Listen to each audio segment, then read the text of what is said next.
is that Connie Jakab from ConnieJakab.com? ConnieJakab.com. Hello, Kevin. Hi. Hey, everyone. Welcome to Sidewalk, Skyline podcast. I'm your host, Kevin Rogers, and my guest today is Connie Jakab. Connie is a multifaceted Christ follower in Calgary, Alberta.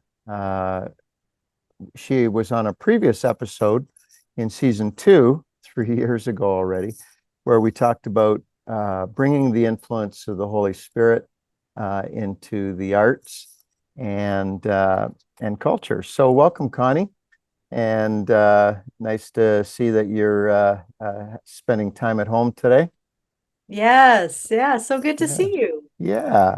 I think it was about 10 years ago that we first met, and we met at a Mission Canada Workers Conference back when you were with Mission Canada. And on my first ever visit to Calgary, I brought Chinese food to your house, and we got to know each other a whole lot better. And I also got to meet your husband then, and have always been intrigued with the ever-changing landscape that is Connie Jakab. That's a good way to put it.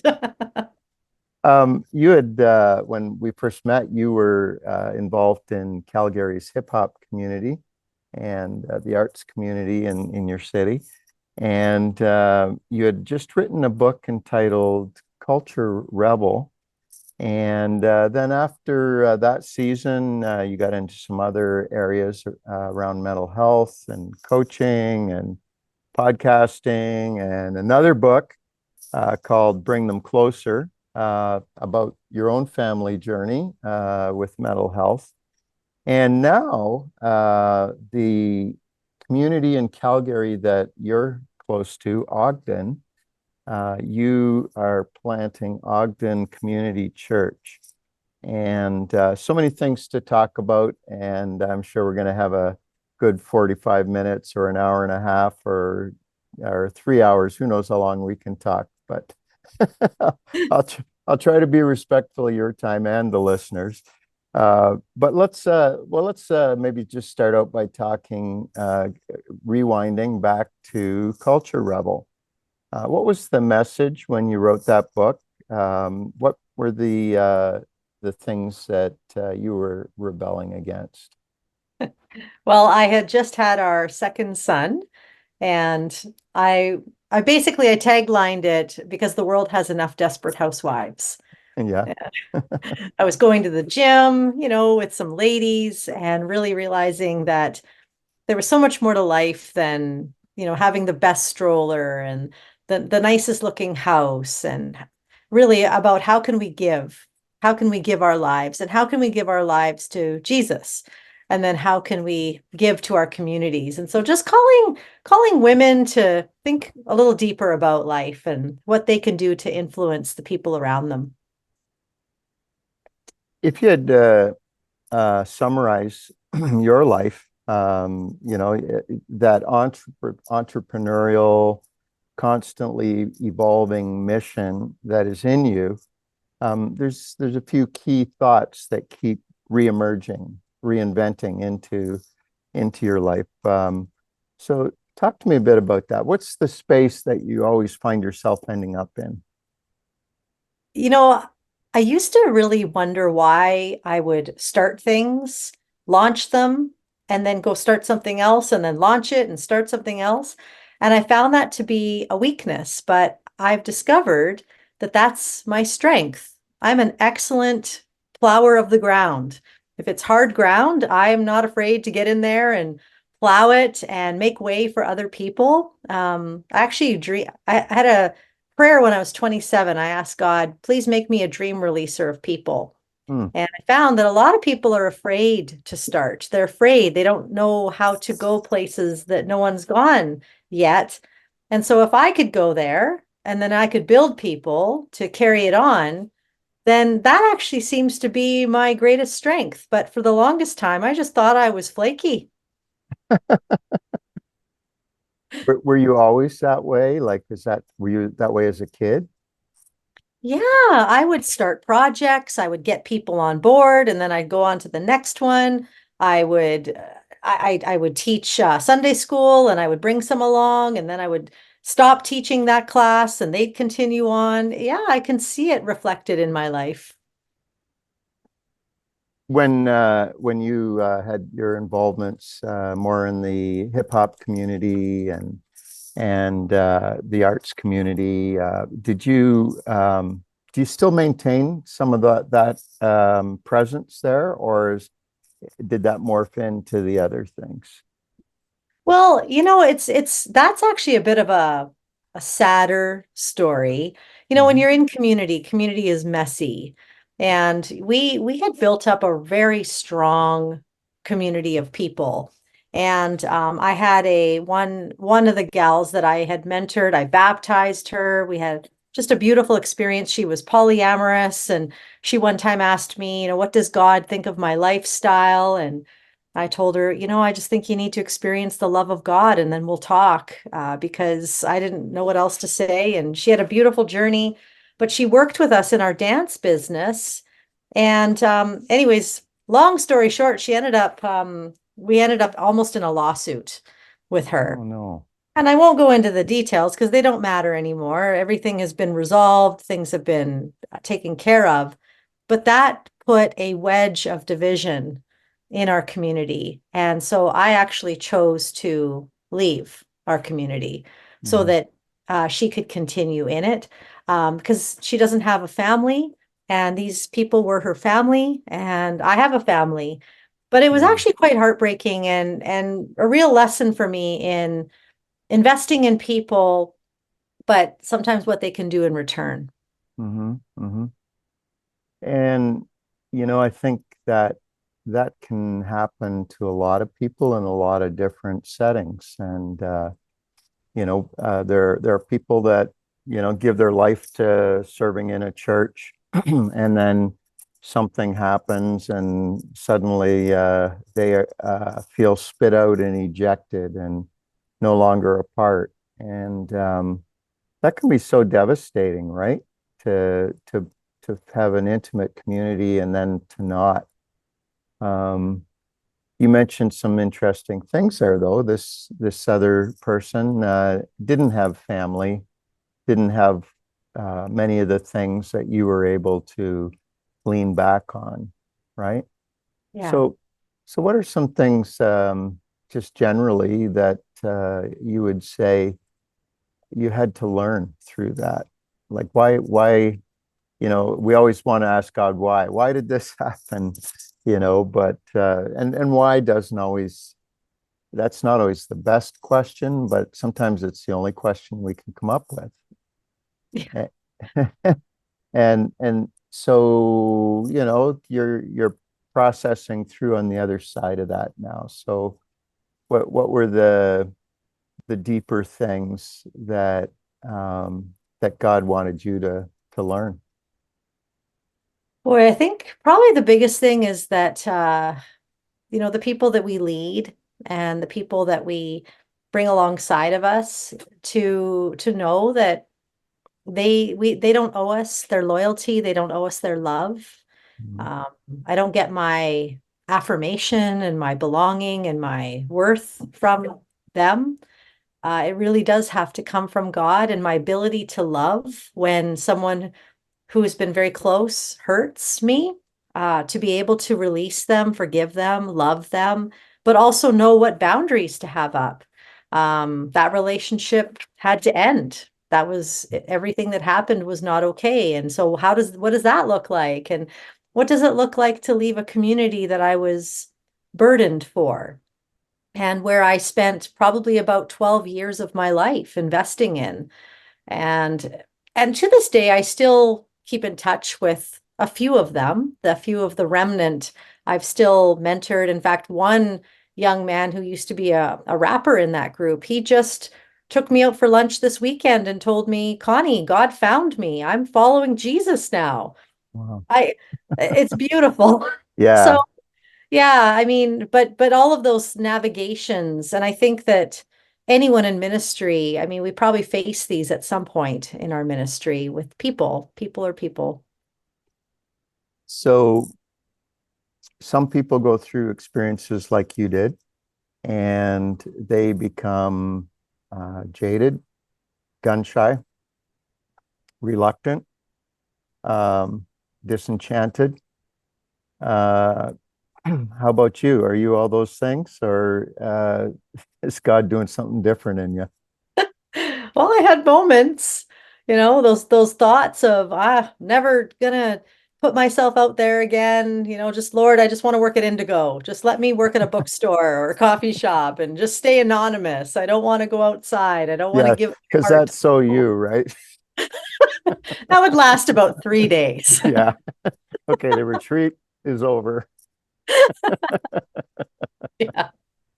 But my heart, God used that to fortify my heart. And I actually wrote a prayer over my life, that I could be brave, that I'll keep showing up when it's hard. I will love without Mm, walls. I'll forgive when it hurts. And I feel like those things have been deposited deeper. I'm not perfect at them. Now I'm mhm. leading a new community. New things will come up and challenge that, but those Yeah. things are deposited. Oh, I'd love to hear that prayer because that's how real prayer is birthed, isn't it? Yeah. It comes out of the grind of life and the cry for God. Hmm. Yeah. You were involved in the Bell Canada Let's Talk campaign. I think you might have been the first person I knew, anyways, that was. You were in early on. And um, so tell me about how that was. What was that? How and what kind of doors opened to you during that season? Yeah, that was a really neat season. One of my friends, Marika, she's a Christian recording artist and she dreams really big. And she said to me one day, "Why don't you call up Bell Let's Talk and see if you could do a conference with them?"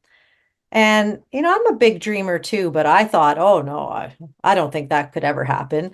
But one day I just got the courage and I called them up. And back in those days, they were very collaborative. They really wanted these types of initiatives. And so we ran our first conference here in Calgary, brought our nonprofit sector together, education, CEOs, leadership. And it was just beautiful.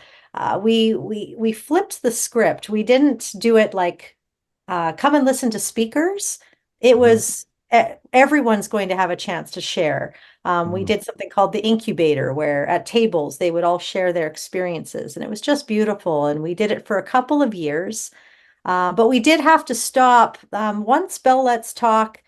I think they had a lot of inquiries like this, Mhm. and they needed to clamp down on what was their actual mission, and that was to raise money. And I think things were getting a little complicated for them. And so we had to stop, but it opened, well, first of all, it opened doors for me to remember that people in our society want to partner with great God initiatives. When God puts something in our hearts, or like my friend Marika, God put that on her heart to share with me. If we go for it, we never know what will happen. And I met some really wonderful people in our nonprofit sector. I got to know people from the United Way here in Calgary and just really get in with some of these people who normally I would never have a chance to talk to. The was what years roughly was that you were Oh, involved? it was probably it was before COVID. Yeah. So yeah, 2019, 2018, 2017. We did Hmm. it for 3 years. Yeah. And you just think about the effect that the shutdowns and the health scare and all that had on people's mental health. What were some things that you saw happening during those years? Wow. Well, it's interesting because COVID well, I actually didn't know COVID was coming. This was when I had to leave our hip hop community. I stopped our movement with a message company, at least my involvement in it. teaching dance in schools. And to be honest, I had about a month there in the December month before COVID where I didn't know what to do. I didn't know what to do for work. And I remember calling up a friend. His name's Abe Brown. He runs a company, and he brought me in with his company called Wellness Innovate to go into workplaces for mental health. And I started in January, and then COVID hit that in March. And so what we ended up doing was a lot of webinars for businesses and nonprofits here in our city. We had our mayor on there. We had a lot of people of influence on there, just sharing mental health help. I felt like we were able to really bring together our city during that time. And so, in some ways, I'm really grateful that that episode happened because that shifted me into a position where I needed work, which shifted me into a position of being able to help our city during COVID. Yeah, I think that whatever it was all about, that God used that time to do some of his best work in people's lives, because there's a lot of people that were just losing their stuff. They were losing their minds. They were losing heart. They were losing hope. Yeah. Yeah. It really revealed the cracks in Yeah. our culture, how families are really doing, how schools are really doing. And so it became a really great opportunity to come alongside a lot of people and support. It did feel like we were throwing out oxygen masks. Hmm. Whereas now, post COVID, I feel like we're starting to build strategy on how, well, and for me, particularly in the school system, how do we help create systems in schools that will really sustain a mental well-being? Hmm. Hmm. Um, so I don't know if I've ever asked you this, but in the conversations we've had, but tell me about where you grew up and what your journey to Jesus was like. I don't think I know that story. Well, I actually grew up in this house that I'm in right here. This was my grandparents' house. They don't live here anymore. Hmm.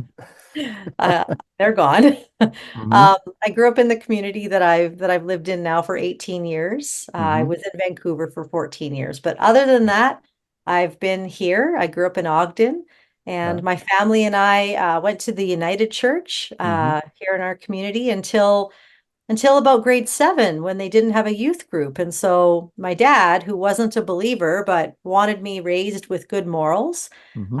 we decided to try out the Pentecostal church down the street where I heard drums when I was biking one day. And I was blown away. I'm like, they have drums. We have to go there. Which one Um, was that? that was New Life Community Church. And Okay. that Sunday, Dave Wells was speaking on his passion for young people. Wow. And we were so scared. We were freaked out. There was tongues and the interpretation of tongues. We had no idea what was going on. But my dad, the unbeliever in our family at that time, was so moved by Dave's message. He said, we need to come here because Connie will have a place, a youth group that Wow. believes in young people. And so I gave my heart to Jesus probably fully in grade 11. That's when I really decided, got a call to go to Bible college, and that was it. Hmm. So, when you were discovering, who you were in God, and were there some people that really kind of saw it first and kind of called it out in you? Like, who were the people that, in a sense, uh, you know, um, put the finger on you and said, "This is in you"? Hmm. Well, Dave was definitely one of those. He Yeah, has that reputation, doesn't he? he does. Yeah. Everywhere he goes. Yeah. Yeah, he was definitely one. And my youth pastor, who was there probably, yeah, once I was in grade 10, he Hmm. came and him and his wife just invested so much into me. And then they moved to Toronto and started a church on Yonge Street. And my heart for the vulnerable, the marginalized, those pushed to the outside of the circle came from him and his wife, Paul Burke. Oh Fantastic. yeah. Yeah, Yeah. he would him and Vicky were instrumental in Hmm. my call. Hmm. Absolutely. I didn't realize they had a life before Toronto, but I'm glad they did. Yeah. Yeah. Um, so let's talk about Bring Them Closer. That latest book you wrote grew out of family crisis that could have ended horribly, but by God's grace, you're making your way through the challenges and finding the God's strength in the midst of it all. Tell me about tell me about the book, tell me about the journey, and tell me about that part of your life, whatever you want to share. Sure. Yeah, my oldest son, so I have two boys. My Mhm. oldest is 17, my youngest is 13, and that's why my hair is this color. This is not Mhm. blonde. It's supposed to be a sign of wisdom, It's so supposed to be. yeah, so you're okay, and you wear it Yeah. well. Yeah. So when my oldest son was 6, he was diagnosed with anxiety and depression, oppositional defiance disorder, and ADHD. We had quite the journey with him up till then. We thought parenting was just very hard. And I've always been drawn to the kids that are oppositional, the ones that don't follow the rules, the ones that are a little bit harder to reach.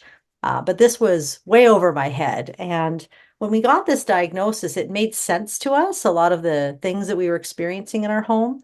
At age 8, he became suicidal, and that was quite concerning for us, especially as parents who love Jesus, really trying to lean in, trying to be good parents and raise our kids to know God.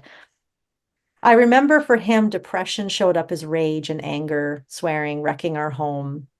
And I remember just sending him to his room. I mean, I was thinking I was doing a really good thing. When I was a kid, I would have gotten disciplined a lot harder.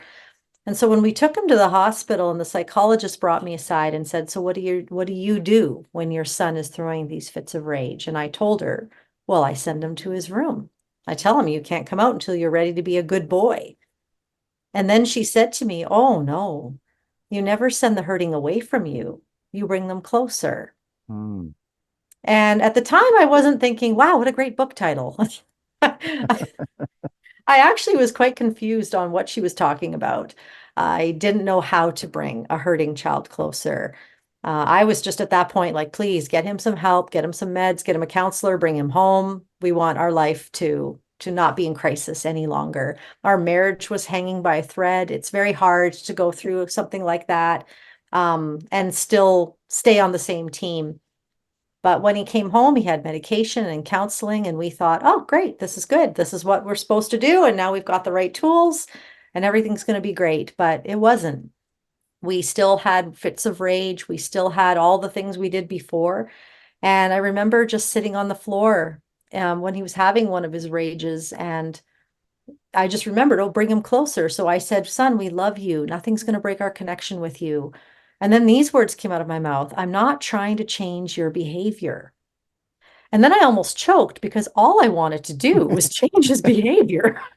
But I felt God on that. And as I began to, all the things I wrote in the book are the things that I did to bring him closer. But a lot of it was about managing myself and allowing God into the crevices of my own heart that were needing some attention, that Mhm. were, I wouldn't say causing his anxiety, but certainly not helping it. And I had to be a little brave to allow God into those places. And when God, one day he spoke to me and he said, I don't send you away when you're irrational, when you're angry, when you're yelling, when you're screaming, when you're at your worst. I bring you closer and I put you on my chest and I rock you back and forth. And that's where you find your healing. And that changed me. And so the strategies that are in the book was everything that I did allowed God to work in my heart in order to bring him through this crisis. And now, you would never guess he went through that. My marriage is we're here. We're celebrating 25 years this month. We're doing well. My husband and I are in business together. I'm just so grateful to what God did in our lives. And now he's using it to help families, and it's opened doors in education. And I'm very grateful for that we're still here and that he's still here. Do you think a lot of parents feel responsible, feel it's their fault, feel that they should be ashamed of their poor parenting? Like what's been your experience as you've unpacked this whole bring them closer idea? Well, I know for myself, I sure felt a lot of shame. Mhm. I felt that if I was a better mom, my son wouldn't have been suffering. He wouldn't have depression. He wouldn't have anxiety. Or if I prayed more, maybe I had some sin in my life or whatever. It's amazing, Probably, right? That's probably it. probably. It's just amazing what you'll think when you're in these situations. And as I've shared my story, that does come out. Parents say, if I was a better parent, my child wouldn't be suffering. And there's nothing farther than the truth. A lot of us were not equipped for the mental health issues our kids are facing, that our culture has also really sociologically created. And so, yeah, I had to own my own part. I was very dysregulated. Emotions were never welcome in my house. And I didn't know how to process emotions. And so I would go from sad to angry. I would never let myself just allow, oh, anger's a bodyguard. Anger's helpful. I wonder what's underneath that. I wasn't curious about anger. I was scared of anger. And so when my son would be angry, I would get angry and I would try to up the ante, and I'd get louder, he'd get louder. And I was creating a very unsafe environment only because I didn't know what to do. And I'm finding that that's what a lot of parents are facing. They're facing shame, same as I did, and also not really knowing how we navigate this in a way that brings them closer. Do you think that characteristically mothers and fathers process these kinds of things differently? Is that uh, common for a man to think one way about it and respond a certain way, and a woman to think about it and respond like what kind of, every case is different, but is there some general things that you've observed? Yeah, in general, I do find that men, just we don't put up with that. Yeah. Especially with boys, Hmm. this is not going to be tolerated. Some men, if they notice that that's not working, they either get more and more bigger, more, I wouldn't say aggressive, that's too strong of a word, but more assertive, Hmm. um, or they tap out. Forget Hmm. it. I don't know what to do. Yeah. There doesn't seem to be a middle. With women, I think a lot of my anger that came out, my reactions that came out were desperation, feeling Hmm. powerless. Hmm. And so I would either be trying to control the environment through overarching with my emotions, or I would tap out. Hmm. And then when I noticed my husband tapping out, I'm like, well, if you're tapping out, I'm tapping out. It's it was quite a cycle. Oh yeah. Um, so yeah, anything else that you think is really helpful for dealing with a family member who is struggling in their mental health? Because I mean, I don't know if I know of a family that doesn't have somebody in the family tree that's hanging on a thread with mental health, you know. So any other things that you would say to help people, just starting points even? Absolutely. Well, the first one I would say is emotions are helpful. Depression is a helpful emotion. Anxiety is a helpful emotion, anger. These are all warning signals, kind of like the dashboard of our car. And if we don't notice the oil light, one day that's going to cause trouble for us. And so it's the Hmm. same thing with these emotions. They're trying to tell us something. Instead of us being afraid of them, we need to listen to them. And behavior comes out of these emotions. So I might lash out.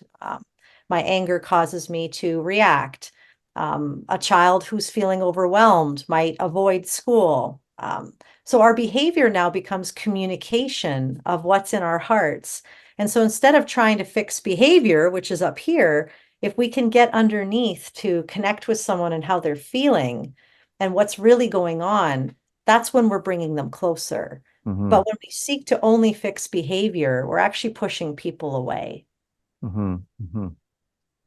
You said that your son's 17 now, and there's a huge difference, you know. Yeah.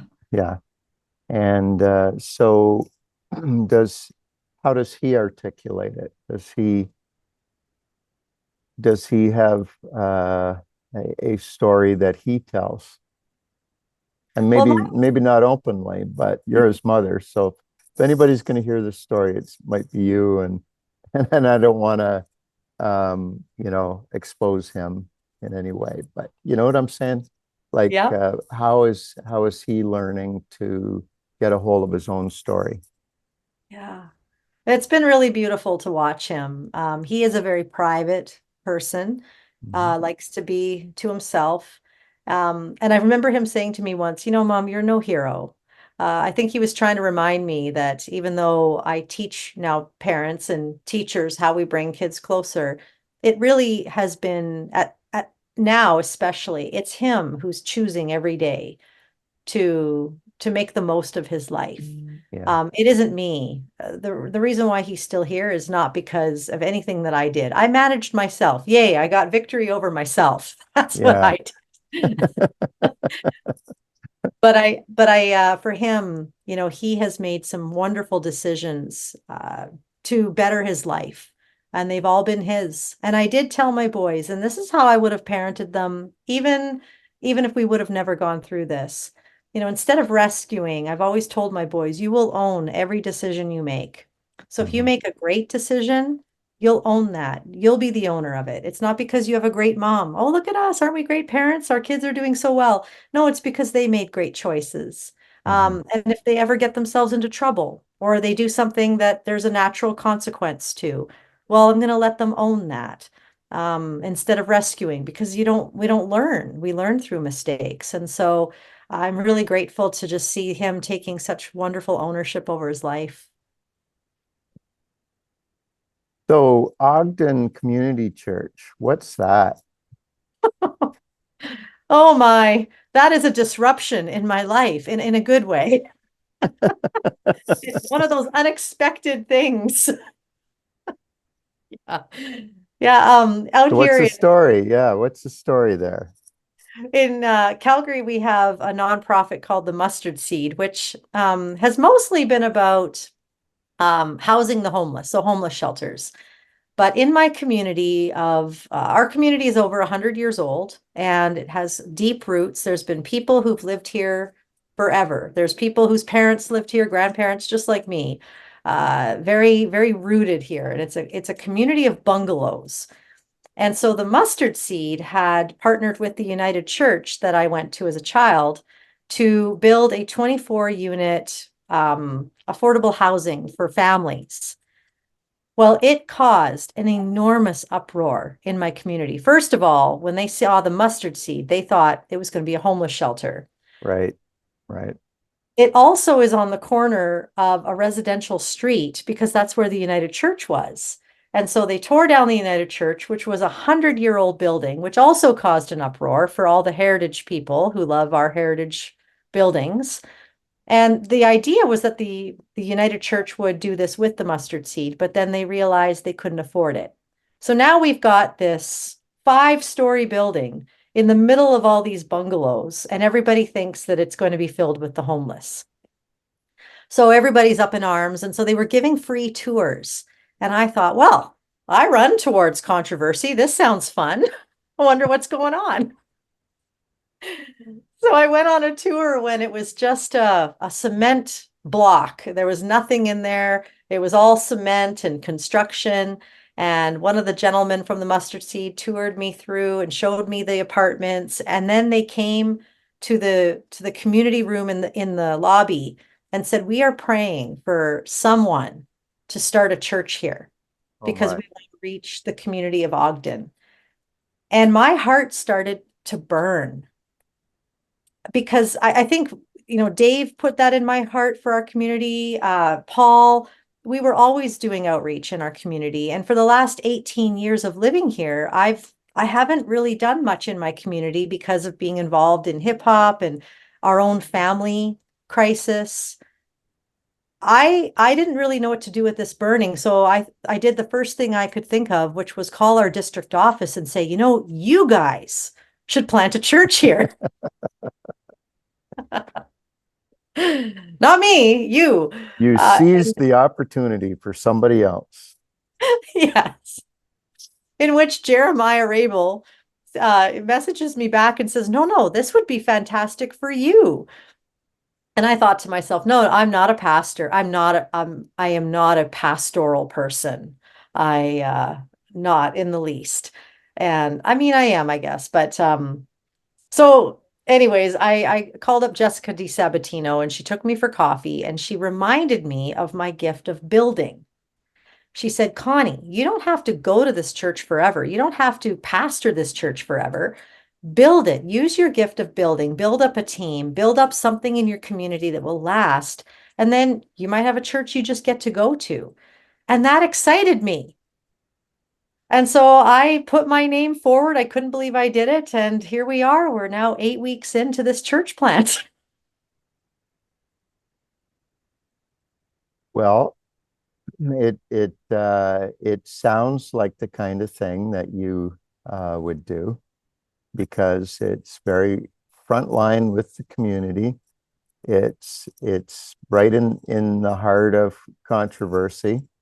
But yeah, tell me more. Okay, so tell me about the, is this building fully occupied now? Are people living there? Is it permanent residence or is it transitional housing? What is it? Yeah, so we started our church in April, and there was not even one family that lived there yet. The housing crisis here in Calgary, probably very much like anywhere in Canada, it's a real problem. And so it took a little while for them to choose, I think, who would be living in this building. It's now full, which is great. We have all these families that have moved in. Many of them are immigrants. Mhm. One family when they flew into Canada, they were fleeing a violent situation. They were living at a bus stop for 3 nights with 3 children and then got shipped off to our family shelter. And this is now their first home in Canada. It is permanent. They get to stay as long as they want. It's affordable. And so we not only get a chance to minister to the people in the building, our church services are meals. So we don't do a typical church service. We sit around the table, we get to know each other. We have a potluck and we share a thought from the Bible and then we discuss it. And we're just trying to build community. And then we're also trying to reach the people in the surrounding homes. Has the neighborhood mellowed towards this whole idea of the mustard seed being in their backyard or their front yard? Yes, one thing I love about my community is that if you're bettering somebody else's life and it's not going to threaten someone's safety, they're all in. And so once they discovered, oh, this is for families, Yeah, everybody's, yeah. And yeah. there's a lot of community supports within the mustard seed in the building. We do a dance class every Wednesday night. That's tonight for us. And I have about 30 ladies that come out, and we just have a great time building community, getting to know each other. And so I think now that people are seeing, oh, this is also a place for us. It's a place for Ogden. They're all in now. I wish there were more mustard seed organizations in our cities to do what they're doing. That's That's incredible. Uh, in your former days in the hip hop community, you were also involved in another church plant, Cypher Church. And that was a gathering of disciples with another unique approach to being a church. What was your role back in Cypher? And are there pieces of that that you've brought forward to Ogden, or do you feel like you're back at the drawing board all over again? Yeah, so I was one of the founding pastors of Cypher Church. I remember God gave me the word Cypher Church because as I was working with these hip hop artists, I noticed that the way we work, and I'm still very much into hip hop dance. I still teach at one of the studios. The circle is a big part of our culture, our subculture. And I thought to myself, well, what if church, what if an expression of faith didn't look like rows, didn't look like observing a speaker, but what if it was a circle? What does an incarnational faith community with Jesus at the center look like in hip hop? And so we launched Cypher Church. It was church in a circle. We had a DJ and musicians, and we would pass the mic around the circle. People would freestyle rap. They would dance in the middle. We would have art, and it was it was really something. I Mm-hmm. miss it. Mm-hmm. It was such a beautiful opportunity for hip hoppers to come together and explore faith. Mm-hmm. And I love putting my ear to the ground and seeing how do this subculture, how do they work? And what would Jesus look like to them here in this place? Mm-hmm. And so now coming to Ogden, asking myself the same question. Who are these people? I mean, I'm used to working with the liberal, secular person. Mm-hmm. Now I'm working with the conservative, blue collar worker. That's on average who I'm living around. And so that's why we thought meals, bring people to the table. People want to contribute here. They don't want to be talked at.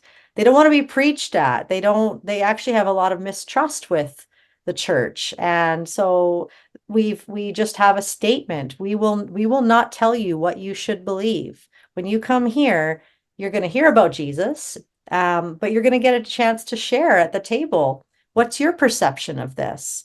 And it's been really beautiful to really see how we can be an incarnational church plant rather than a typical service. Hmm. I got one last question for you, Connie, and that would be just is there something fresh that God is speaking to you about these days? Where's your own growth edge? What are you having to learn? What are you having to unlearn? Oh boy. Uh, it's one question, but it could have a huge answer. Yeah. So take your time, Oh, unpack that for me.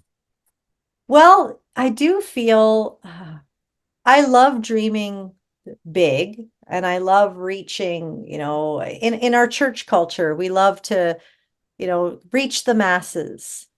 But I think right now, in this point in my life, God is really pulling me back to enjoy the micro, investing in community. Not, I mean, I'll still be going places and doing things in education, but this idea of being pulled back and being okay with 12 people right now coming on a Sunday and not worrying about, oh, we need to increase our church growth here. I really feel the slow, Hmm. the amount of patience that this is going to take to build this faith community in my area. I'm okay with that. I'm not in a rush. I'm not going to hurry. I'm valuing the deep conversations instead of let's just figure out the clickbait to get them into the building. I'm kind of done with that. And Hmm. I'm just happy to Hmm. be present, Hmm. and Hmm. listening to Jesus and listening to people and figuring out what this is supposed to look like. So a shift in your metrics. Yeah. Yeah.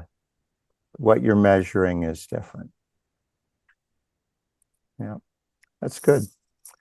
Um, so the future of Ogden Community Church, be curious to watch how this unfolds. You're only 8 weeks in, and last time we had talked, I had said, "Oh, I'd love to interview you about Ogden," and at that point you hadn't started yet. So I said, "Well, let's try to catch you early in the process so we can just get a little taste of what's to come."